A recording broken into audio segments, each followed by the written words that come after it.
Special branch जे police एहलकार Ishfaq Lashari ते तशद्दुद वारे वाक़े खां पोइ एजुकेशन ऑफिसर टंडोलयार मक़बूल अहमद लगारी ते केस दाख़िल थियण ते सियासी समाजी ऐं उस्तादनि मशहूद लगारी, अशरफ लगारी, गुल मोहम्मद नौर ऐं बिजली बाबा जी अॻवानी में प्रेस क्लब गुलाब लगारी जे साम्हूं निटहणो समेत हथनि में प्ले कार्ड खणी एहतिजाजी मुज़ाहिरो कंदे IG सिंध, DIG हैदराबाद ऐं SSP बदीन खां मुतालबो कंदे चयो त स्पेशल पुलिस एहलकार इशफाक लाशारी जेको पाण मंशियात जो मवाली आहे उन जो मेडिकल करायो वञे त सबूत साम्हूं अची वेंदा। मुज़ाहिरो कंदड़नि वधीक चयो त विंगारी SHO गुलाब लगारी ख़िलाफ़ कानूनी कार्रवाई कई वञे। हुननि वधीक चयो त साईं मक़बूल लगारी ते केस दाख़िल थियण तालीम ते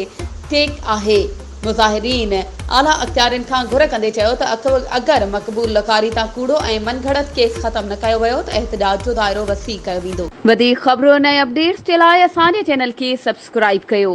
ऐं हा, बेल आइकन खे प्रेस करणु न विसारिजो त जीअं असांजी हर नई अचण वारी वीडियो तव्हां ताईं पहुची सघे।